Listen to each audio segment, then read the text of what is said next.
দাঁড়ান দাঁড়ান, DNA college.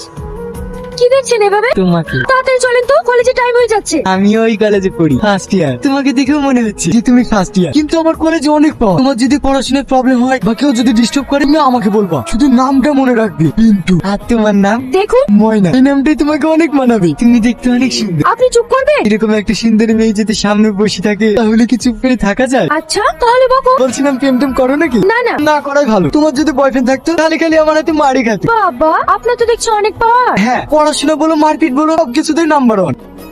আরে পড়াশোনার কথা আমার সামনে বলাই ভুল হবে। আর স্কুলের কথা শুনে তুমি পাগল হয়ে যাবে। প্রত্যেকটা মাস্টার আমাকে দেখে ভয় থরথর করে কাঁপতো। কেন কেন? পড়াশোনায় ভালো ছিলাম না, পড়তে পড়তে মাস্টারদের ভুল ধরতাম, আর মাঝে সাঝে মাস্টারদেরকে বসে রেখে আমি ক্লাস নিতাম। তাই নাকি? হ্যাঁ, শেষমেশ চাকরি চলে যাওয়ার ভয়ে তোমাকে আমাকে কলেজে পাঠিয়ে দিয়েছে।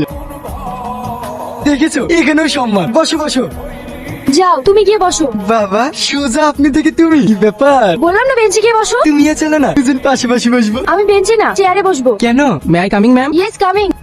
এটা কে ভাই? এটা আমাদের professor Tuhina madam. Everybody listen, এটা আমাদের কলেজের বেস্ট স্টুডেন্ট মিস্টার পিন্টু। অনেক মেধাবী, পড়াশোনার দিক থেকে তো কোনো তুলনাই হয় না। তোমাদের কোনো সমস্যা থাকলে পিন্টুকে জানাবে, ও তোমাদের সমস্যার সমাধান করে দেবে। চলো পিন্টু, সবাইকে সাহায্য করবে তো? যাও বসো। পিন্টু দা, কমপ্লিমেন্ট লাস্ট ডেটটা কবে একটু বলুন না? দাদা, এবার এক্সামে কেমন প্রশ্ন আসতে পারে? পিন্টু দা, আমার স্কলারশিপের টাকাটা ঢোকেনি, একটু হেল্প করুন না।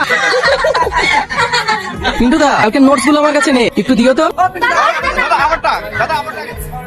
কি হলো পিন্টু, শরীরের পাওয়ার বাড়ানোর জন্য গাড়ি ঠেলে এক্সারসাইজ করছে নাকি? দেখ, আর কত চালাবেন বলেন তো? রাস্তায় একটা ভালো মেয়ে দেখলে ছেলেটা তো পটানোর জন্য উল্টো পাল্টা টাপট মারবে। এবার আপনি কলেজের প্রফেসর, তা তো আমি জানি না, ভুল নাই করেই ফেলেছি, আর কত বড় অপমান করবেন। আমি কেন তোমাকে অপমান করতে যাব? তুমি আমাকে যেগুলো বলেছো সেগুলোই তো বলছি। আমি পড়াশোনায় ভালো না, এক ক্লাসে 5 বার ছিলাম, মাস্টার ঘুষ দিয়ে কোন রকম পাশ করে আমাকে এই কলেজে পাঠিয়েছে। আপনার যদি আমাকে নিয়ে কোনো অসুবিধা হয় তো বলে দেন, আমি আবার সেই স্কুলে ফিরে যাব। দয়া করে আমার পিছনে লাগেন না। তোমার গাড়িতে হাত দিবি নি, গাড়িটা ফেলে কি করলি? এই রোহন,